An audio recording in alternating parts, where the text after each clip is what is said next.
Ah, Guilherme, que cenário horrível. Ah, Guilherme, a iluminação tá ruim. Ah, Guilherme, sua cara tá brilhando. Sim, está calor. Sim, estou gravando como selfie para desespero da minha editora, de todo mundo da Self Revolution, da Patrícia. Eles estão gritando igual aqueles peixinhos do Bob Esponja agora assim. Ah! Mas hoje nós vamos falar um pouco sobre banalidade dos nossos tempos, então talvez esse modo mais cru seja útil para isso. Ou, pelo menos para você que está chegando agora, saber que a gente está em transição entre estúdios. Aceitamos dica sobre equipamentos que a gente vai usar no próximo estúdio. O tema de hoje é... Nossa, que introdução longa, né? O tema de hoje a gente vai falar um pouquinho sobre aquele filme Não Olhe Para Cima, a gente vai falar de NFT e a gente vai falar sobre como a gente está produzindo nada, sendo nada, e nessa era de esvaziamento, nos perdendo de nós mesmos.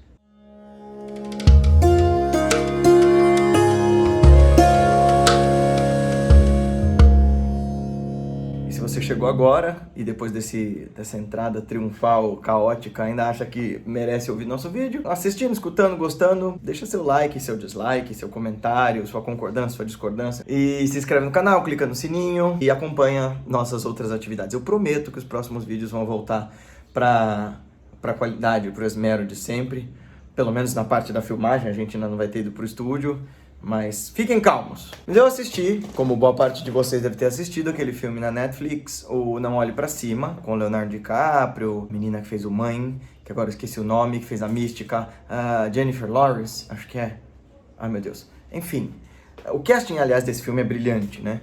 E eu fui assistir isso antes de ter ido pro retiro lá do Ano Novo, lá em Braslândia. Eu fiquei abismado, sabe? Eu não sei vocês, mas eu fiquei mal com aquele filme, não porque eu não estivesse enxergando a caricatura cômica, né, que ele faz da situação, as hipérboles e tal, mas porque por detrás dos exageros a gente tá vivendo exatamente aquilo. E sem querer entrar de novo na falsa polêmica de que, meu Deus, a personagem da Meryl Streep é o Trump, é o Bolsonaro. Sim, ela é tudo isso, ela é essa caricatura da esquizofrenia consumista desses tempos em que governantes não são mais estadistas, são escravos de lobby, são escravos das empresas, são escravos da própria ganância, né? Aliás, isso o Platão falava, né? Já tá lá na República. O Platão, sob a personagem do mestre dele, o Sócrates, define os tipos de governos e claro que ele vai dizer que o ideal dos governos, né, seria o governo dos filósofos, onde os esclarecidos teriam o poder. A tirania seria o governo dos mais fortes, então aqueles que detêm o monopólio da força, como era na Idade Antiga, né, os soldados mais brilhantes, os generais mais carismáticos detinham o poder por sobre os demais do mundo inteiro. Aí a tirania seria o governo dos mais fortes. E aí, em seguida, você tem o governo dos plutocratas, né? Que é o governo dos comerciantes, é o governo dos banqueiros, é o governo que a gente está vendo. Os plutocratas são os donos do dinheiro, a burguesia.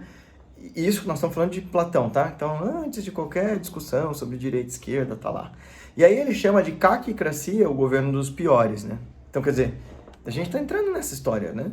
Porque, embora os plutocratas sejam quem mandem no mundo, e aqui você não precisa gostar de direita, de esquerda, né? Você pode concordar com o capitalismo, você pode discordar, mas o fato é que quem manda mesmo no poder são as grandes corporações e quem detém o capital, quem detém o dinheiro. E apesar de serem eles que ditam as regras, quem está no poder é a caquicracia. É aquela escória da sociedade que a gente, em tempos mais saudáveis, jamais cogitaria para ocupar lugares de lideranças em quaisquer hipóteses ou possibilidades ou cargos. Veja, a gente teve no Ministério da Saúde durante uma pandemia global que é histórica e que se a gente não destruir a civilização humana nos próximos 200 anos, essa pandemia vai ser um marco histórico da nossa civilização. E aqui no Brasil, o presidente, um caquicrata, colocou como ministro da Saúde um cara que é general, mas que, não sabendo de logística e tão pouco de saúde, confundiu, né, o Amapá com o Amazonas ou qualquer coisa assim e mandou para uma cidade no Amapá vacinas que deveriam ir para o Amazonas, e enfim. Então assim, independente do que você acha do cara, nós estamos falando de competência. Então nós estamos vivendo esse momento maluco e esse filme retrata bem essa caquicracia, né? O filho da presidente, que é uma imagem análoga ao genro do Trump, aos filhos do Bolsonaro. O filme ele é visceral, mas o que me incomodou e que me bateu no filme mesmo foi uma hora que a Jennifer Lawrence comenta com os amigos dela lá, o menino que é o Paul Atreides no Duna, que é o menino lá do Call Me By Your Name. Ai, meu Deus. Timothée Chalamet lá. Enfim, ela comenta numa hora do filme, eu não tô dando spoiler, mas ela comenta numa hora do filme assim, que eles falam assim, mas é isso mesmo, né, que tá acontecendo? Existe uma conspiração do mal? Ela fez, gente, vocês não estão entendendo. É muito pior do que vocês imaginam, porque eles não são nem tão inteligentes para serem tão perversos assim. Quer dizer, é uma perversidade burra. A gente tá vivendo esses tempos de uma perversidade burra. Então, eu não vou fazer um comentário extenso ao longo do filme, tem um monte deles por aí, o Pirula fez um comentário científico, filosófico acerca disso, pululou um monte de comentários, até a professora Lucilena Galvão fez um breve comentário ao filme, mas eu queria me pegar nesse ponto em que, a gente tem elites no planeta de quaisquer espectros que ditam as normas da sociedade meramente por ganância. E uma ganância estúpida. Uma ganância que, para se sustentar de pé, precisa negar a verdade, precisa negar os fatos, precisa negar as evidências. Não só as evidências da ciência, mas as evidências concretas, empíricas, de olha, tem uma bodega do meteoro vindo para bater no planeta, tá todo mundo vendo. Não, olhe para cima. Juro pra vocês, há uns 8 anos atrás eu ouvi esta frase do meu mestre. Há seres tão enamorados de sua própria ignorância e tão amedrontados com as possibilidades de verdades que lhes contradigam aquilo que amam, que, em face dessas verdades, preferem perfurar os próprios olhos e justificar uma cegueira que antes não havia, do que encarar uma verdade evidente. Isso o mestre falou pra mim uns 8 anos atrás, eu fiquei assim, nossa... Tem gente que prefere se prejudicar para não chegar à verdade? Sim, a gente tá vendo isso o tempo todo. Há 8 anos atrás eu fiquei até meio encafifado, dizendo, mas será mesmo que as pessoas são tão, negacionistas assim? Eu não tô nem só falando de vacina, nem só falando de política. Eu tô falando das instâncias mais humanas, mais pessoais, mais íntimas da nossa natureza cotidiana. Porque, de novo, a gente volta no tema da revolução de si. Autoconhecimento de verdade, aquele que vale a pena, aquele que faz a nossa vida ter sentido, dói, demora e dá trabalho, porque você vai ter que experimentar a si mesmo e perceber que em algum grau, você goste disso ou não, sofrimento é condicionamento autoproduzido. E você está dizendo que as pessoas que estão sofrendo, que perderam filho, passam fome, a culpa é delas? Não, eu não estou falando isso. Eu estou dizendo que a condição de percepção do sofrimento de alguém que sabe disso ou que, por N razões, desvantagens, desigualdades, não saiba disso, parte desse sofrimento é autoproduzido. E sim, teve uma pessoa aqui no canal que veio falar que... meu Deus, você está relativizando o sofrimento. Nós vamos fazer um vídeo só sobre isso, mas sofrimento é relativo, sim, em determinados graus, quando a gente considera dor objetiva e sofrimento em instância psicológica como coisas distintas que se entremeiam. Beleza? Então, eu falei sobre tudo isso para dizer, a gente nega as verdades autoevidentes que estão na nossa fuça. A gente gosta de fugir delas. E isso me incomodou bastante no filme. Eu tava indo pro retiro e pensando, mano, quem me indicou o filme, inclusive, foi o Rogério, do Paraíso na Terra, que foi quem nos recebeu, quem nos convidou. E aí, quando eu cheguei, ele falou, você assistiu? Aí eu falei, ainda não terminei. Aí fui terminando ao longo dos dias lá, depois que eu terminei minhas práticas, antes do pessoal chegar. E eu fiquei assim, falei, nossa, olha esse filme, cara, que desespero. Porque ele pode ser analisado sobre quaisquer perspectivas e prismas, né? Você pode falar que ele está falando de aquecimento global, que ele está falando da pandemia, que ele está falando da humanidade em todas as instâncias de problemas e como que a gente reagiria diante de uma ameaça externa mesmo. Porque eu fiquei pensando, mais de uma vez, especialmente depois que eu assisti um filme brilhante, na minha opinião, o melhor filme sobre extraterrestres feitos na atualidade, ele e Contato para mim estão lá, assim, que é o A Chegada. Enfim, é com o Gavião Arqueiro e essa menina que eu esqueci. Mas A Chegada trata de uma... Assiste, vai, por favor, vale muito a pena. A Chegada trata dessa chegada de seres extraterrestres e da tentativa do ser humano de fazer contato com esses caras. E eu sempre fiquei pensando sobre um ponto que o Não Olhe Pra Cima me fez pensar também, que é, havendo uma ameaça externa Será que a humanidade se uniria e progrediria e avançaria? Esse é tema de um monte de filme que trata de viagem espacial, que trata de ficção científica, né? Desde Watchmen, que é exatamente essa premissa, né? Com uma ameaça externa, será que a humanidade se uniria e progrediria? Se você não leu nem assistiu, toma esse spoiler na sua cara. Essa é a premissa do Interestelar, né? Nossa, meu Deus, os recursos na Terra estão fatidicamente acabando, e agora?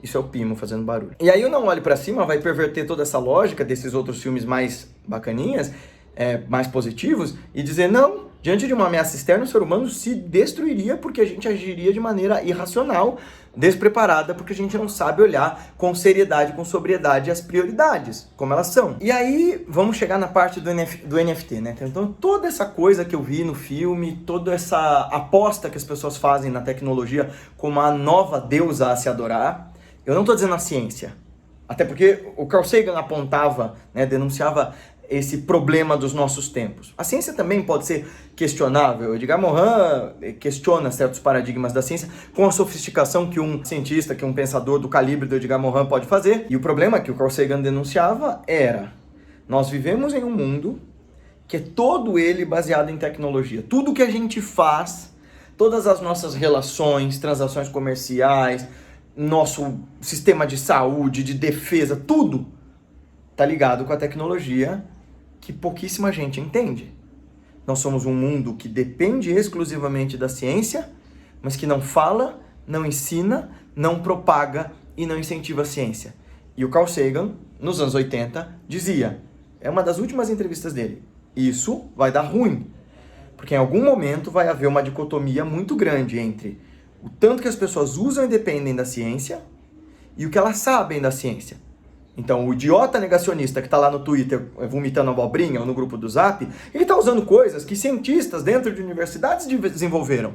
E, no entanto, ele não sabe nada a ponto de dizer que a Terra é plana, nada a ponto de dizer que vacina não funciona, não sabe nada a ponto de dizer que existe um raio de uma conspiração comunista de gente malvadona querendo perverter a família e os bons costumes. Não, cara, não é um bando de gente malvadona querendo perverter as famílias e os bons costumes. É, de novo, o negócio do Não Olhe Pra Cima, não é nem tão esperto assim, é só ganância de todos os lados.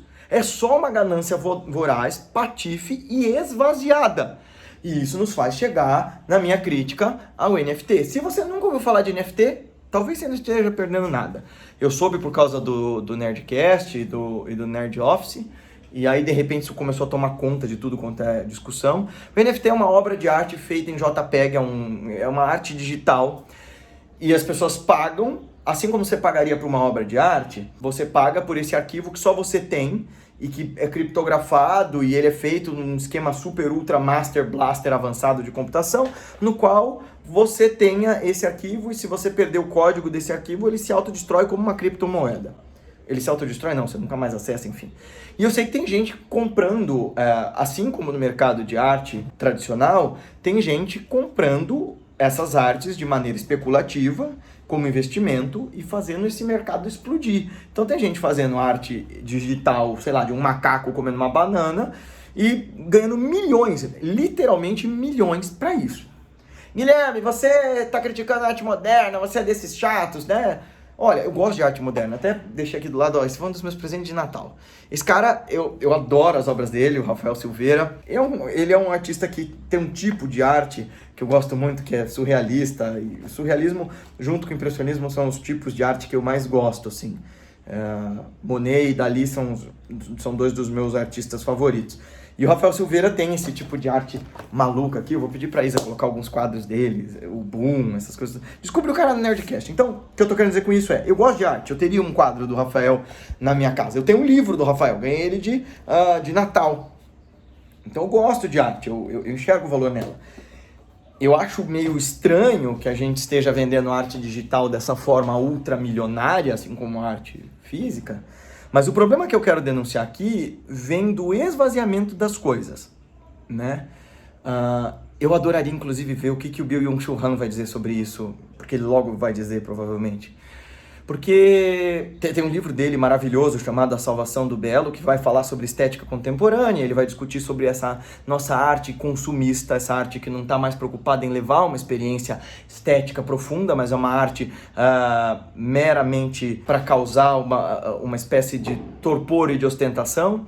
É uma arte puramente de ostentação, é uma arte que desperta uma espécie de sinestesia, né? Ele até fala sobre os smartphones, que eles têm essa coisa, a arte do liso, que dá vontade de você lamber as coisas, porque elas todas são incrivelmente lisas, incrivelmente simétricas e tal. Eu queria ver o que o Byung-Chul Han iria dizer sobre o NFT, porque nós, pela primeira vez, a gente está produzindo nada e gerando valor em cima de nada. Ai meu Deus, essa arte é o futuro. Eu tava vendo aquele menino do Gato Galáctico, não sei se vocês assistiram as animações dele, eu assisti há 10 anos atrás. E ele tá falando que esse é o tipo de arte do futuro. Me preocupa dizer que um quadrinho com uma arte digital é a arte do futuro e que você pagar milhões por um arquivo em JPEG de uma arte só para ostentar esse arquivo é o futuro do que a gente produz de arte. Por quê? Ai, adoraria ter a Laura Hauser para discutir isso comigo, uma amiga minha que é socióloga da cultura, e ela, acho que a gente podia trazer ela para uma live para falar disso, porque a arte ela tem algumas funções pragmáticas, ou seja, a arte tem porquê de ser, tá? Artista tem função no mundo. A arte denuncia, critica, satiriza a nossa realidade, portanto nos faz pensar a realidade. A arte nos causa impacto, seja pela essa experiência estética, né, da aesthesis, seja de você ficar maravilhado em um estado de sublime e enlevo, ou o impacto estético é um impacto de horror, de nojo, de reflexão. A arte tem esse poder de te fazer refletir a realidade. Nesse sentido, o NFT está me fazendo refletir sobre o real contemporâneo da seguinte maneira. Nós estamos vivendo um mundo esvaziado. E num cenário como aquele do Não Olhe Para Cima, não me seria surpreendente que todo mundo, apostando na tecnologia, vivendo de maneira adoentada, zumbizada e esvaziada, sem autocrítica, sem autoobservação, sem força interna para entender suas próprias motivações e desejos, não me surpreenderia que num mundo em que as pessoas pagam tantos milhões por um arquivo digital, enquanto tem, em detrimento a isso, inúmeros problemas como uma pandemia global, escassez de alimento para uns, em excesso de dinheiro para outros, etc, etc, etc, não me surpreenderia que nessa estupidez esvaziada nós nos autodestruíssemos em muito menos tempo do que qualquer previsão científica teve a ousadia de nos dizer. Então aqui você viu a união dos poderes, eu sou o Capitão Planeta. Não, aqui você viu a união dos três temas, né? O esvaziamento, o NFT e o Não Olhe Para Cima, retratando a nossa sociedade. E nesse sentido, o Não Olhe Para Cima é como obra de arte muito potente, porque por mais que as pessoas digam, meu Deus, mas ele é muito caricato, ele é exagerado. Ele é para ser exagerado, ele é para ser caricato, ele é para mostrar a gente de uma forma escrachada. Como um bobo da corte, que tinha a prerrogativa de zoar com a cara de todo mundo, inclusive com a do rei, e daquela forma, zoando o rei, ele fazia com que o rei olhasse para si mesmo. Ele era ao mesmo tempo o satirista da corte, mas ele era também uma espécie de psicólogo, de psiquiatra dos monarcas, né? Então, eu olho para esse nosso esvaziamento e fico pensando, puxa vida, o que é que está acontecendo com a gente? Onde é que deu errado? Será que o Carl Sagan denunciou isso de forma completa? Será que tá ali ele dizendo que nós temos um mundo baseado em ciência e tecnologia que não fala de ciência e tecnologia, não ensina isso direito? Será que isso é a raiz do problema? Eu penso que não. Eu penso que tem que ir mais para trás. Vocês me desculpem o vídeo cheio de digressões, mas é como eu sempre digo, isso não é pizza. Não dá para fazer em 5 minutos. Reflexão filosófica exige essas amarras, essas costuras. E se vocês acham que eu estou fazendo um argumento furado, por favor, critica aí. Mas calma. Então, eu não acho que tá só no ensino tecnicista a solução ou o problema dessa nossa sociedade esvaziada e ignorante. Pra gente olhar para esse problema, de novo, o tio Krishnamurti vai ajudar a gente sobremaneira, porque ele é o cara que diz pra nós, você é o mundo e o mundo é você. E para que você conheça a si mesmo e possa se amar de uma maneira tão abundante que esse vazio que te faz ir em busca do outro, que te faz ir em busca da alteridade, que te faz em busca do consumo, que te faz em busca, né, de para fora. Para você ser capaz disso, você tem que ser bastante sério. Para você reverter todos esses motores, né? Esses motores que estão rumando com esse teu navio para frente, ladeira abaixo, para fora. Trazer eles de volta à tua morada, para que você se entenda, exige uma seriedade, uma sobriedade muito profunda. Essa seriedade, ela precisa ser ensinada e cultivada. E nesse sentido, para mim, as qualidades incomensuráveis do coração são os elementos dos quais a gente carece com maior urgência, mais do que ensino técnico, do que a ciência e do que a tecnologia. Não estou dizendo que essas coisas não sejam essenciais de serem ensinadas. Parênteses, dê uma olhada na entrevista do Caio Gomes para aquele podcast Ciência Sem Fim, Sem Limites, em que ele fala sobre como a física é essencial nas nossas vidas e que nos ensinam errado na escola. E eu falei, puxa vida, é verdade, porque eu queria muito entender física, eu queria muito gostar daqueles assuntos. Filosoficamente, eles eram apaixonantes. Quem não quer entender por que as coisas se movem e como elas se movem e como a energia funciona, né? Se você tem um pouco de curiosidade, um pouco de atividade nessa sua massa cinzenta, isso é um assunto interessantíssimo. O problema é que é passado para nós de um jeito zoado.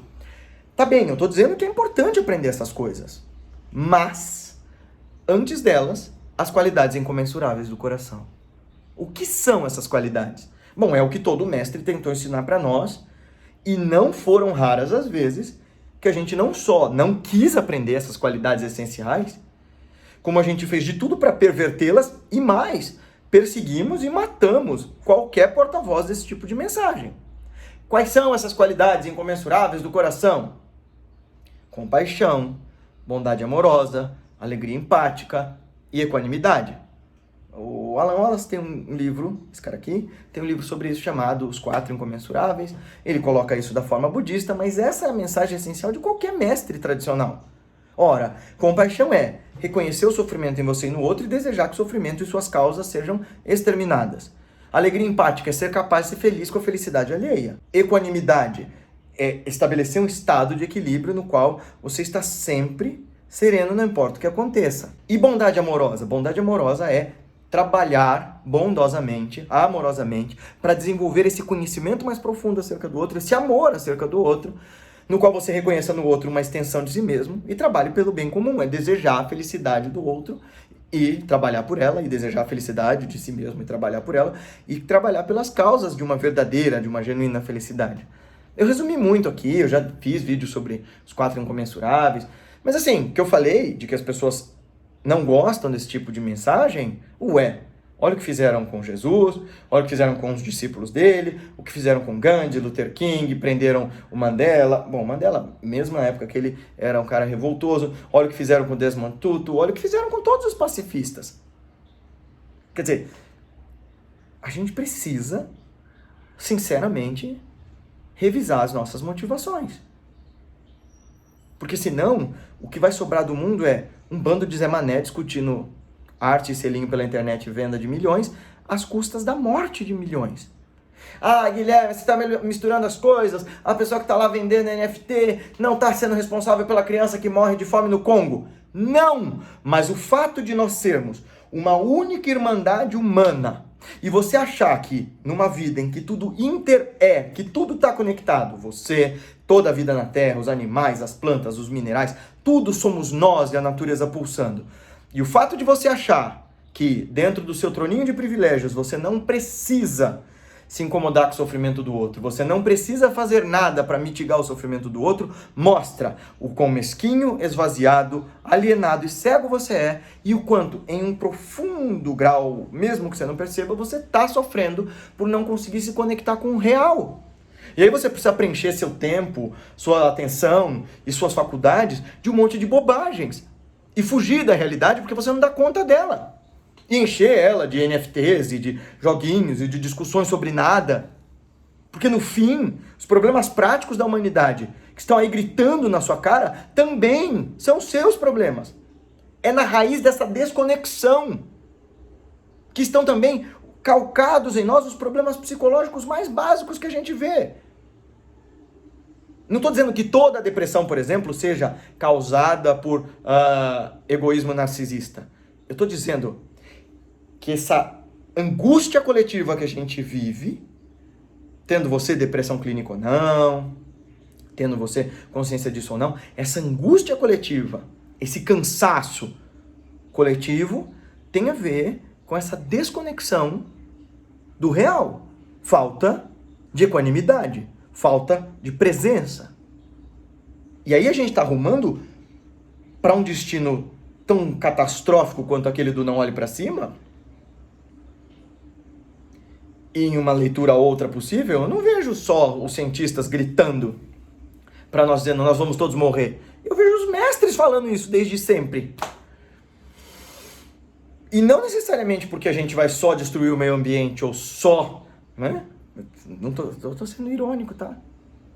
Não é só porque a gente vai esgotar os recursos naturais. Nós vamos nos matar de outras formas antes disso. Ainda que a gente viva assoberbadamente, exagerando, voraz e desesperadamente exagerando na comida, no consumo, ainda que a gente sobreviva enquanto corpo orgânico, nós somos corpos de consciências e almas mortas. Enquanto não formos capazes de perceber a realidade na qual nós estamos inseridos e considerar que a nossa participação ativa e lúcida dessa sociedade é o que define fundamentalmente se a vida vale a pena e tem sentido, se a gente não fizer isso, enquanto nós não fizermos isso, enquanto nós não formos sérios, a humanidade está condenada por qualquer via possível e imaginável. Tipo aquela cena do Doutor Estranho analisando os milhões de futuros, né? Em todos os milhões de futuros, se não houver a mudança nesse paradigma fundamental, nessa quebra desse eu, meu, se não houver um esforço para a gente sair disso, estamos perdidos. E daí não dá nem para começar a falar de espiritualidade. Porque se você não enxergou qualidades essencialmente espirituais, que tem tudo a ver com meditação, yoga e as sagradas tradições dos darshanas e do dharma, se você não enxergou isso nesse discurso que eu fiz desde o começo do vídeo, volte 10 casas e comece a rever o que você chama de espiritualidade. E não compre NFT. Gostou desse vídeo? Então não se esquece de se inscrever no nosso canal, clicar no sininho para receber as notificações, clicar no joinha, deixar seu comentário, sua sugestão, sua crítica, seu elogio, seu comentário, seu apoio, etc e tal. Esse trabalho pode crescer na medida em que pessoas que acreditam nele o espalhem. Então pega esse link, manda para os teus amigos no WhatsApp, no Facebook, no Instagram, em tudo quanto é lugar que você acha que ele possa fazer a diferença. A gente se vê no próximo vídeo.